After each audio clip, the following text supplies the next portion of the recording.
reflect on grace through today's Dharma service. And our practice will include Qigong practice, seated meditation, a Dharma talk from Reverend Moon, and a guided meditation on gratitude. So first, Bi will lead our Qigong practice.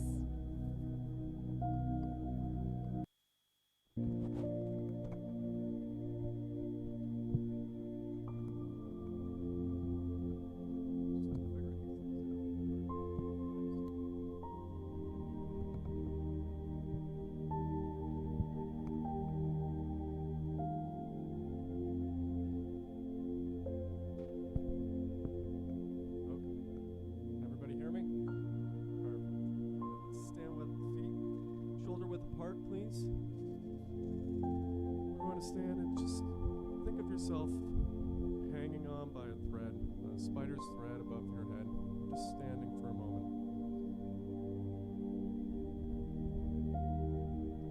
Let's begin by bringing our arms up, palms facing up, and turning them over, palms facing down. A few of these, breathing in and out.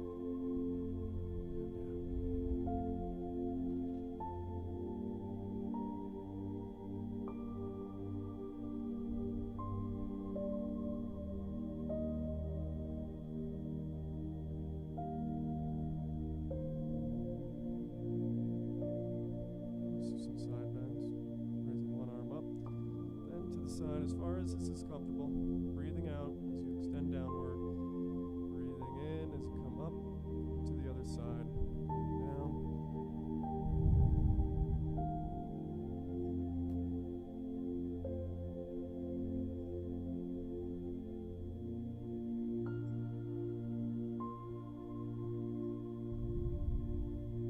One on each side.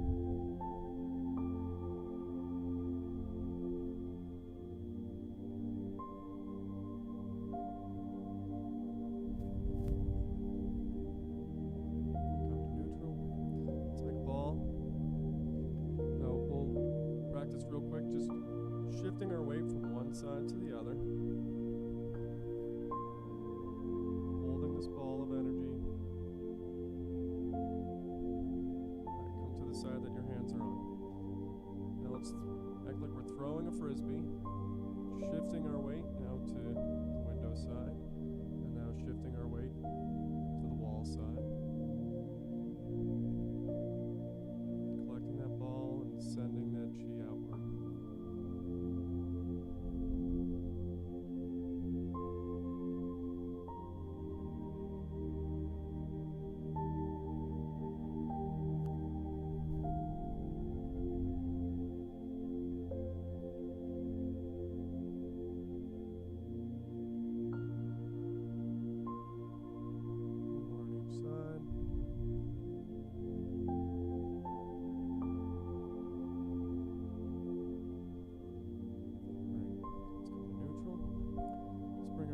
Up in front of us. Okay, and again we'll be shifting our weight, so we'll start shifting on the window side. And as we shift, we'll cut forward with one side, come back, really opening up the chest, and coming back. Again, open up that chest.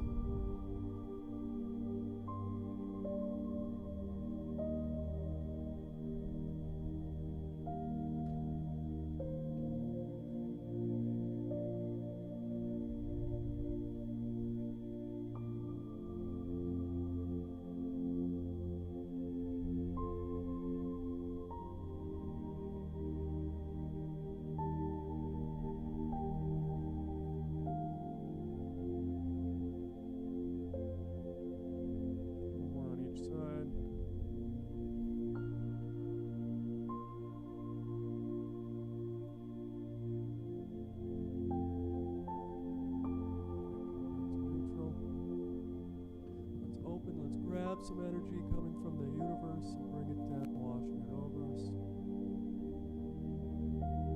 Let's come down and grab some energy from the earth, just as far down as is comfortable for you.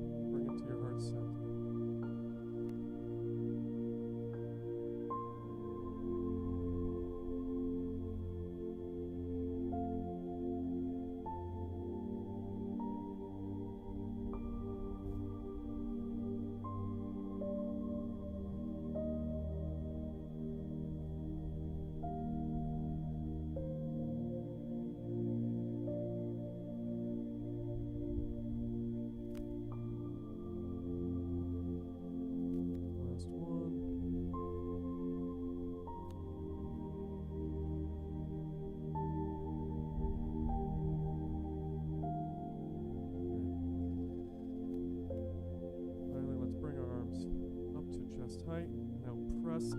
as if we're pressing against two walls. Come in. Press outwards, pressing against the wall in front of you. In. Pressing up.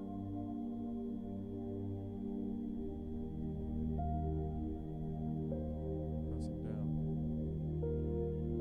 Again. Out.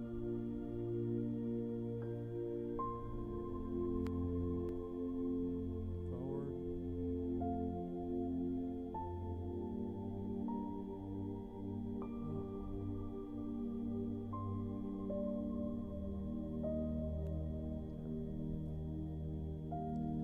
Now we'll extend one arm upward, palm up, and pass the hands toward each other.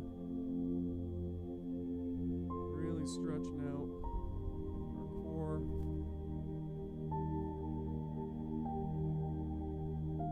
Pressing against gravity.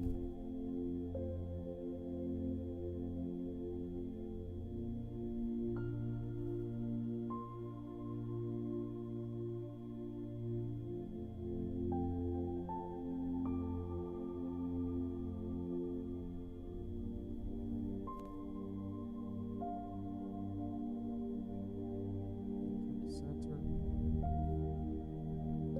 Lastly, let's bring our arms up to about the navel height, and we will again shifting our weight from left to right.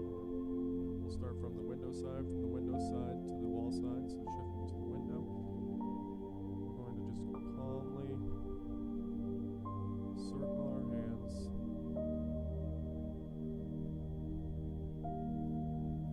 as we shift the weight.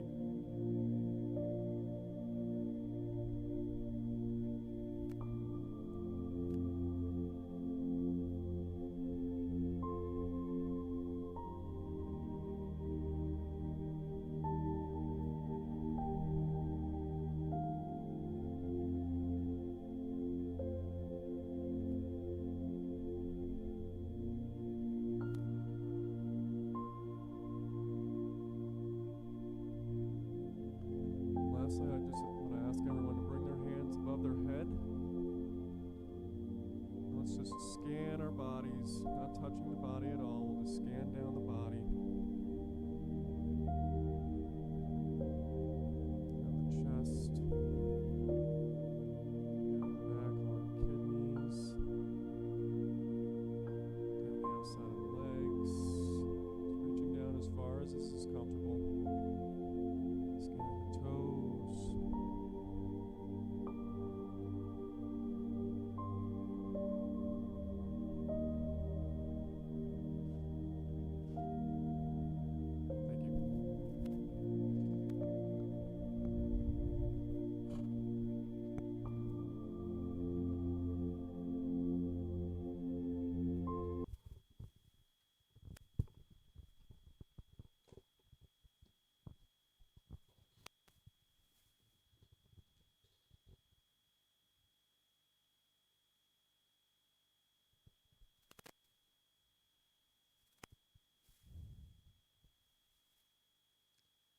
Adjust your sitting posture.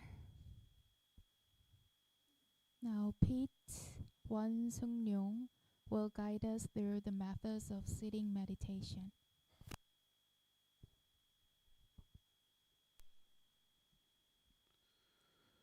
The method of sitting meditation is simple and easy. Sit comfortably on the floor or in a chair. Breathe in, grab all your tension, and breathe it out. Open up your chest and heart, stretch up tall, and align your spine from your neck to your tailbone. Relax your shoulders and arms, then allow your hands to rest on your knees.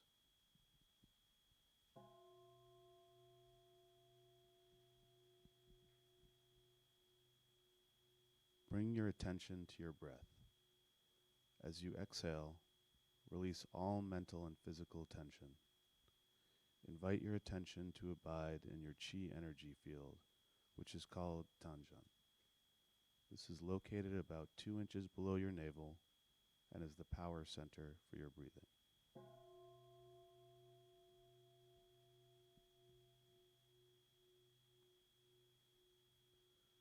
Open your eyes and gaze downward over the end of your nose and to the floor. Keep your mouth closed and allow the tip of your tongue to rest gently against the roof of your mouth. When your mind is concentrated and calm, pure and clear saliva may gather in the mouth. You may swallow it. Relax your facial muscles and notice your gentle smile.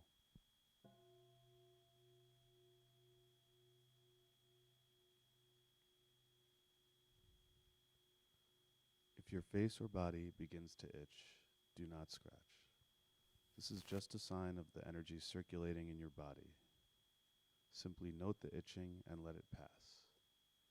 If your legs ache unbearably, you may change position very slowly and quietly so that you maintain a calm stillness and do not interrupt others.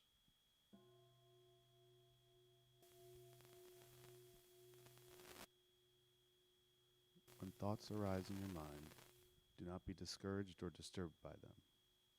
Simply focus on your breathing without reacting to or playing with those thoughts. Recognize them as thoughts. They will disappear by themselves. And remember, keep bringing your awareness back to your Tanjun breathing center.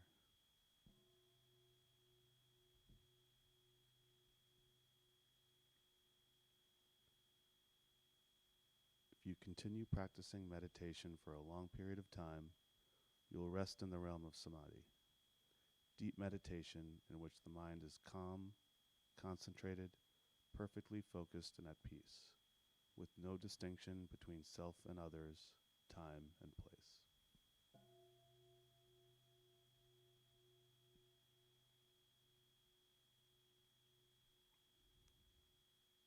We are grateful to sit quietly together, finding the still point within. May we be here now, aware of our ever calm and alert spirit.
Extend your legs out. Gently stretch to release any tension or stress in your body. Roll your shoulder back. Gently twist your torso from left to right.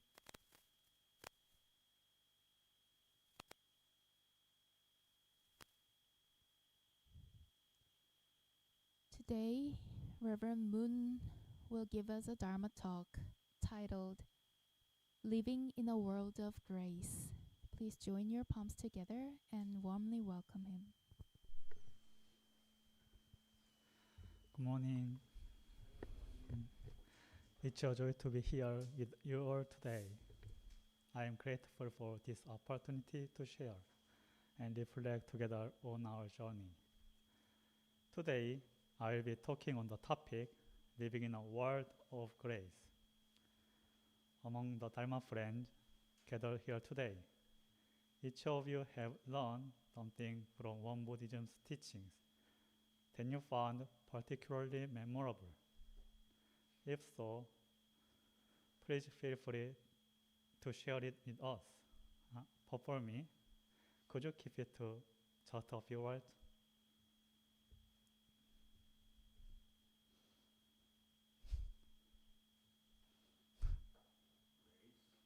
Grace. Yeah.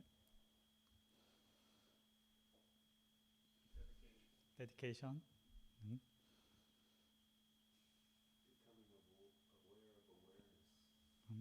Good. Thank you for all the responses. It seems that some of you have picked up on the same point that I found impressive on Buddhism. In Buddhism, all things in this world are seen as suffering, or dukkha in Sanskrit. The Shakyamuni Buddha showed the path to liberation for all sentient beings who suffer from attachment to desires, so that they can be reborn as truly free beings. Christianity teaches the same message. All people in this world are born original sins. But Jesus loved everyone and took upon himself the sins of all. Therefore, we are called to love and give to everyone just as Jesus did, and to repent of our sins. The founding Metta Sotaesan realized the truth and presented the essence of Won Buddhism and the direction we should take in the world with a single word: grace. I really like the founding Metta Sotaesan's perspective of seeing the world as grace. Everything in this world is grace. Isn't that a wonderful saying? The words of founding Metta Sotaesan resonated deeply with me.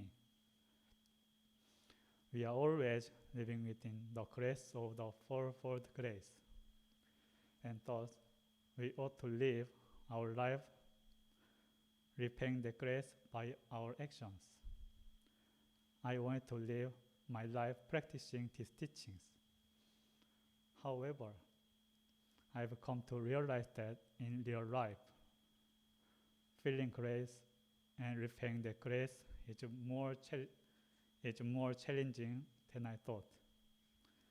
Initially, I struggled to recognize things as grace. There were times I felt the grace, but occasionally things didn't feel like grace at all, and therefore my practice of repaying the grace was not always carried through. This led me to ponder how we can better guided by the grace of the fourfold grace in our daily lives.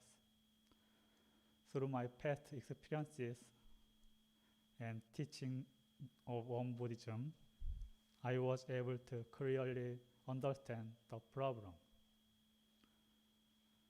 I once met a woman who was completely incompatible with me. To others, she was kinder, more benevolent, and warmer than anyone else, but not to me. She disapproved of my actions and made no effort to hide her feelings towards me.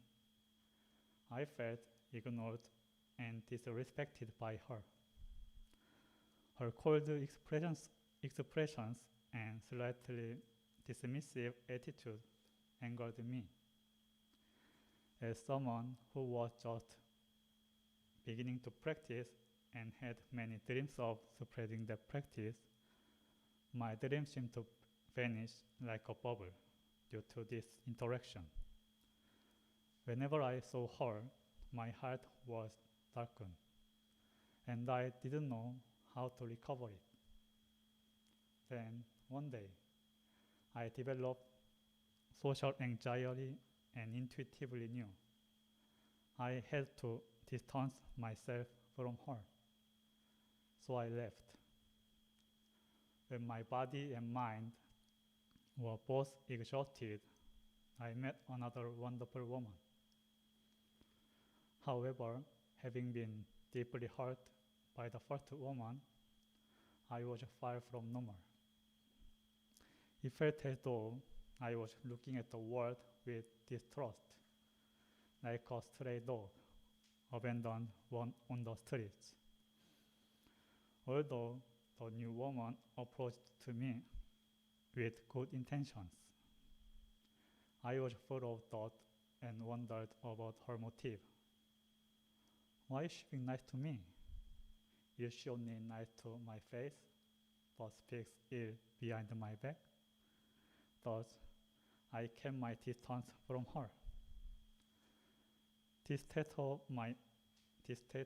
mind led me to wonder more, and living among people, I never felt the sense of belonging with them. Instead, it felt like the darkness in my heart was deepening. Despite that, the kind woman showed me warmth until the very end. It seemed like she was trying her best to open my heart. She offered thoughtful words and took great care of my feelings. One day, when I appeared uneasy, unstable, she gave me advice that helped me regain my composure. Spending 30 years like this, I slowly felt my anxiousness and distrustful heart beginning to heal. And from this, I gained a small enlightenment. I realized that in a similar situation, the same words coming to me can be entirely different depending on the state of my heart. If my heart is prepared to accept the word with grace, then everything that comes my way is grace. But if I reject and doubt, then it no longer approaches me as grace. Everything in this world is determined by one's own mind. In Buddhism, this is referred to as all things are created by the mind. To feel grace, one's mind must be prepared to perceive grace. And what state of mind is best suited to feel grace? When one's mind is in its natural state of calm and tranquility. It might seem trivial, but through this small enlightenment, I do my best to keep my mind calm and peaceful. Among the methods I've found most effective in being peaceful is the Dharma of resting in the elixir field, danjan. elucidated by founding Master Sotaesan in the Dharma of sitting meditation of the scriptures.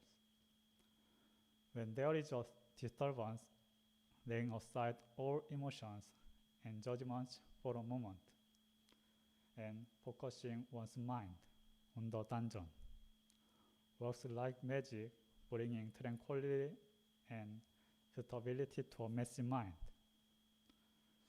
Today, before the Dharma talk, we read about the method of sitting meditation and practice it. What are you gaining through sitting meditation? I believe that sitting meditation is a practice of regaining control over one's mind.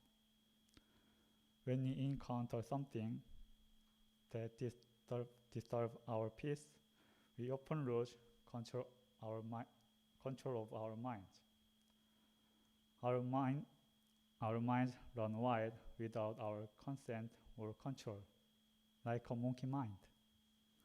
When we look at our unruly monkey mind and become able to control our own mind, we may regret our actions.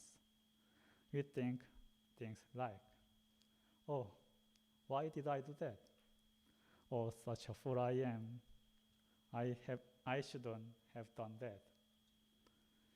In moments when you feel like you are losing control of your mind, try focusing all your attention on your dungeon, just as you do during sitting meditation. You will surely regain control over your mind. Concentrating your mind on the dungeon and breathing calmly will settle your unfocused thoughts and gradually bring them to a halt. And you will encounter moments of clarity, just like how the Catskill Mountains appear crisp and clear after a rain shower. Without judgment, and until the tumult comes, simply wait while focusing all your attention on the dungeon. Since disturbance is not everlasting, you will eventually find your mind returning to its true nature, and that mind is best suited to feeling grace. The heart best suited to feeling grace will prompt you to actively repaying that grace. The founding Master Sotaesan called this the act of repaying grace. Imagine the state of when you feel calm, peaceful, and as though you have a Buddha's mind. You will naturally become more gracious. I think this generosity closely resembles the universe itself. With that generosity, spread grace to those you meet and act on the endless grace you've received from the universe. Ultimately, an enlightened person is one who gives back as much as they've received. Even if you don't feel grace in certain situations, continuing gracious actions will eventually brighten and clear your mind. Gracious actions will connect us to a world of grace. I recently watched the travel vlog on YouTube. The YouTuber went to a restaurant in Paris, France to have a meal. The restaurant staff was very unfriendly. She tossed the menu at him and didn't come to take his order for 30 minutes. She also got the order wrong and failed to bring the correct food. Other customers around him were also becoming upset with the situation. What would you do if you are in that situation? Would you blame the staff member for not being professional and tell her to do her job properly? Or would you try to understand and be patient with the server? I imagined what I would do. Given my usual personality, I would think the server must not be familiar with her job yet. There must be a reason for it, and I would have been patient. However, the YouTuber handled the situation in a way I had never thought of. He dealt with the situation with a relaxed smile and humor. He laughed more in the situation, had a pleasant conversation with the customers at the next table, showed consideration for the server, and made the moment enjoyable with comic actions. As a result, the server also regained her smile and paid more attention to the YouTuber's table, leading to a happy meal for both parties. The YouTuber's behavior was very refreshing, and it made me want to handle similar situations humorously in the future. Like the anecdote above, I think that performing the act of repaying grace means creating grace. Whenever I found myself in a situation of grace or not, grace is generated through my actions. Instead of viewing the world centered around myself, looking at both the world and myself as one creates grace. This fosters a compassionate Buddha mind in everyone. The act of repaying grace is about creating graciousness in our interactions with others through our actions. Sometimes our clumsy actions may unfortunately lead us in the wrong direction. It's regrettable when an uncomfortable situation happens, and it can feel quite unjust. In those moments, I reflect on whenever my actions were for myself or for others. Ensuring the other person feels grace is more important than I believing I've done a good deed. The founding method Sotaesan spoke about morality, saying that morality is spoken of in Korean as two characters, do and 덕. He explained that do signifies the manner in which to appropriately conduct oneself in any and all circumstances. This is in accordance with the truth of our original nature, and 덕 signifies the manifestation of grace in any place and in any matters. Feeling deeply the grace of the fourfold grace in our hearts, let us create grace through our actions. Make our surroundings gracious and purify the world, so that morality is well actualized. May we all strive to become practitioners who work towards this goal. Thank you.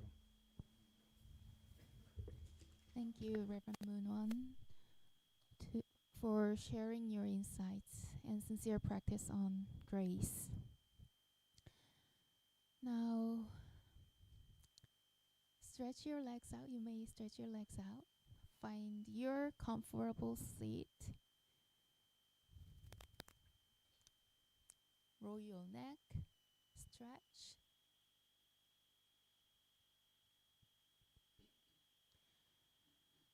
Now settle into a comfortable posture as we delve into a guided meditation on the concept of grace, the essence of today's Dharma talk. So close your eyes gently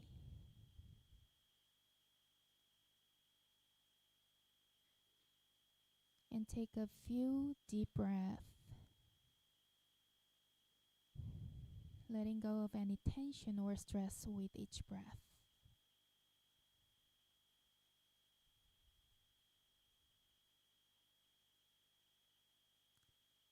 Let's first center ourselves in the present moment. Feel the sensation of your breath as it enters and leaves your body, grounding you in the here and now.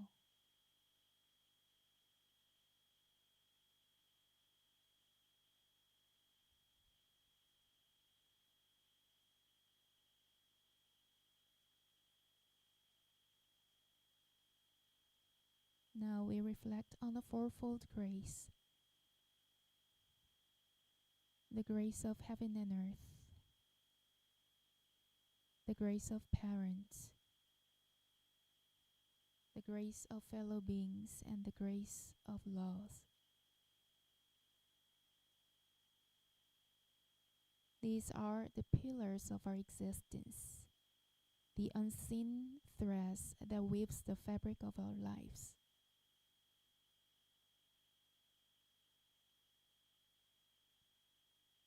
Take a moment to contemplate the grace that surrounds you.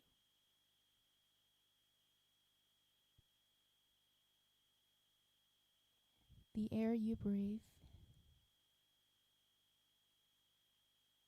the earth beneath your feet, the shelter over your head, all gifts from the universe.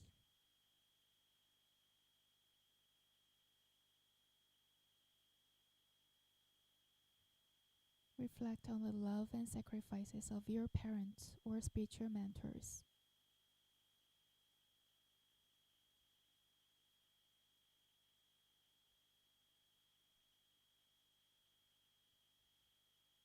The support and kindness of your friends and community, and all beings, including animals and plants,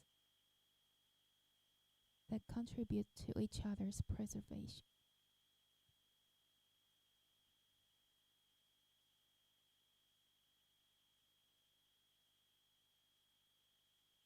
And the guiding principles of justice and compassion that governs our society.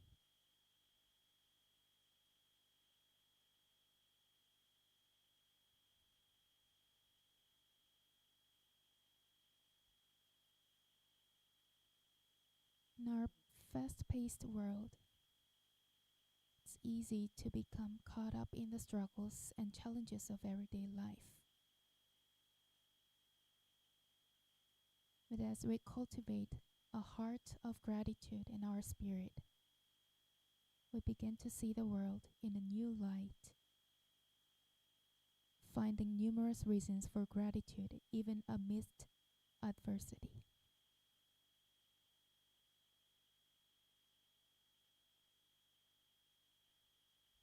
Take a moment to consider the interconnectedness of all grace that sustains us.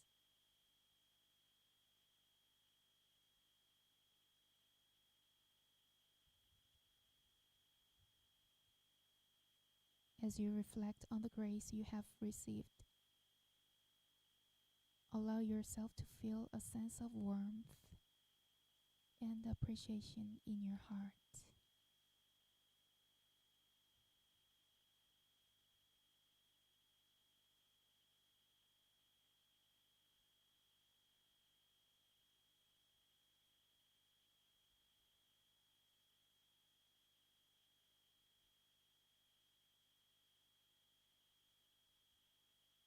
Now bring your awareness to your Danjan.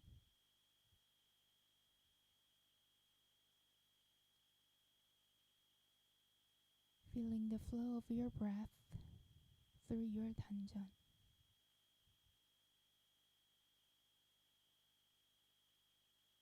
With each breath,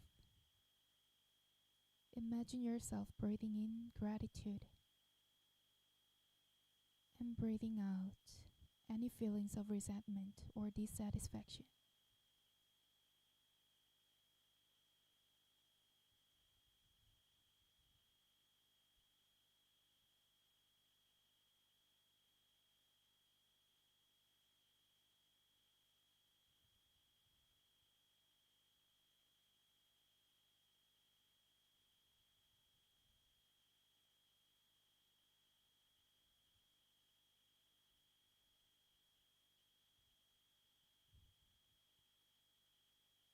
With your clear mind, now bring to mind someone for whom you are grateful.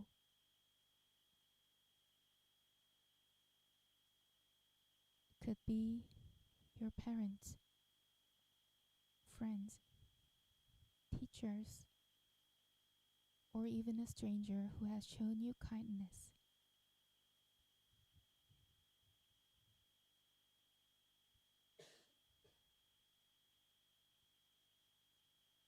Hold this person in your heart and send them thoughts of appreciation and love.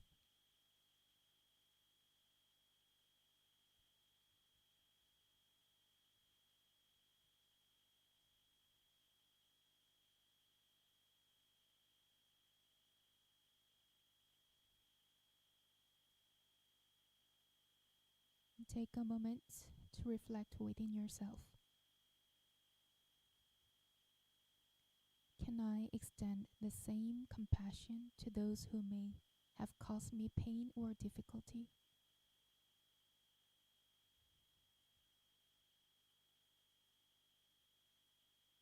Can I see them just as they are, with love and understanding?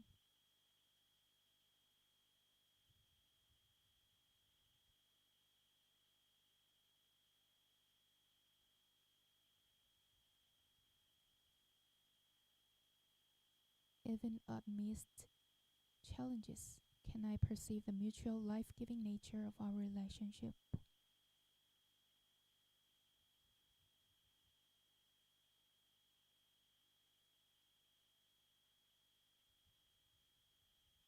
How might our practicing the mind contribute to the lasting relationships grounded in a mutual respect and understanding?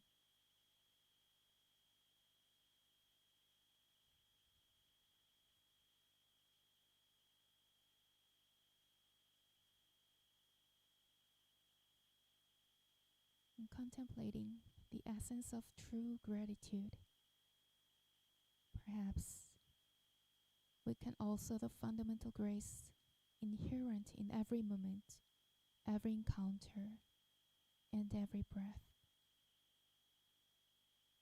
recognizing that each experience, pleasant or painful, contributes to our growth and understanding.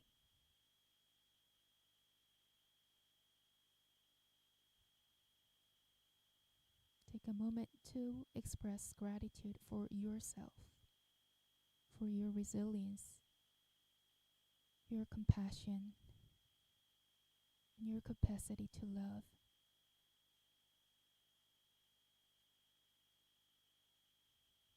Know that by nurturing a heart of gratitude, you're not only transforming your own life, but also you become a beacon of hope in the lives of others.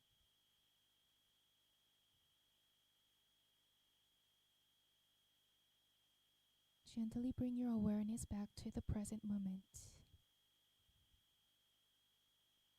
Remember that gratitude is practice, and the more you cultivate it, the more blessings you will attract into your life.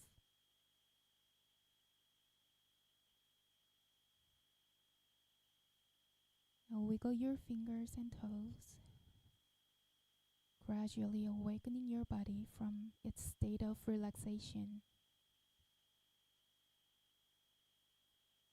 When you are ready, slowly open your eyes, taking in the world around you with a renewed sense of wonder and gratitude. May you carry the light of gratitude with you always. All is grace. Let us live in the world of grace.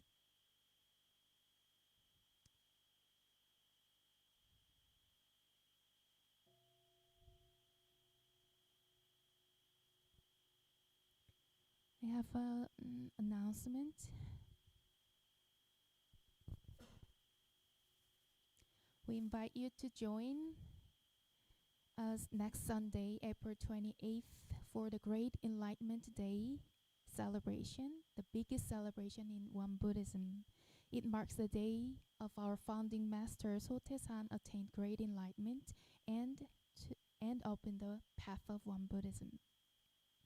So on this meaningful occasion, we are happy to have a Dharma naming ceremony too for five Dharma name receivers, but 4 for the celebration. So the program will include meditation, Venerable Chuksa님's Dharma talk, music performance by one choirs, and a community lunch. So Kathy will provide details about the potluck lunch.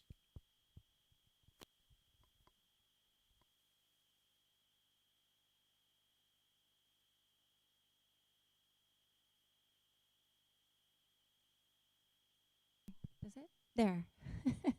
Much better. Hello. And as Johan said, this is our Great Enlightenment Day, so it's our spiritual birthday of Won Buddhism. And we will have a community lunch provided by the ministers and everyone. And also, please, if you would like to contribute, you can bring potluck, whatever dish, and just let us know. And you can come to me and let me know, and then I can add you to an email list. Also, if you're going to join next Sunday, please let us know so we know how much to cook as well. So I hope that you all join us. It's a lovely celebration. Thank you.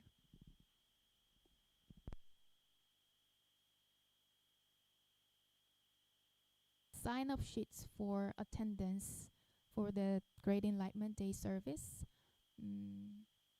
is located at the bench at the very entrance of this building. So please sign up after this service. And after this service concludes, we will have the April Gyuhwadan meeting. So those who have or will have Dharma name, please remain here for that. Page 9, Morning Prayer Song.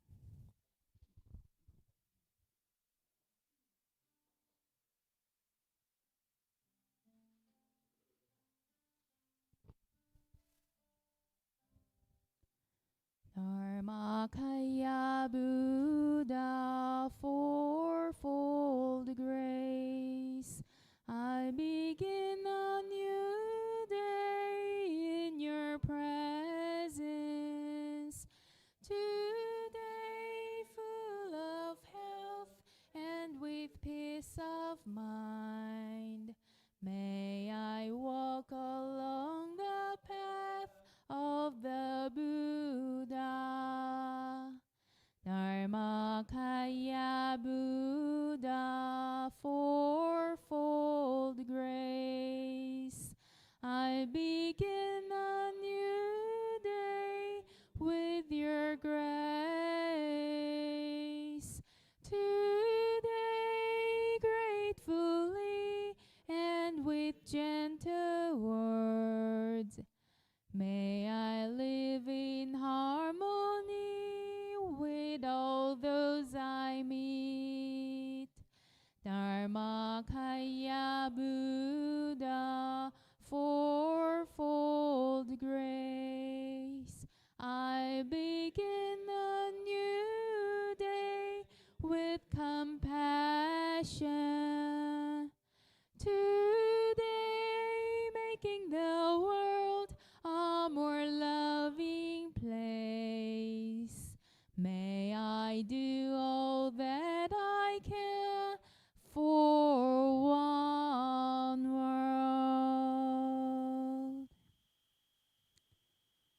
this concludes our mini meditation retreat. Thank you for joining today.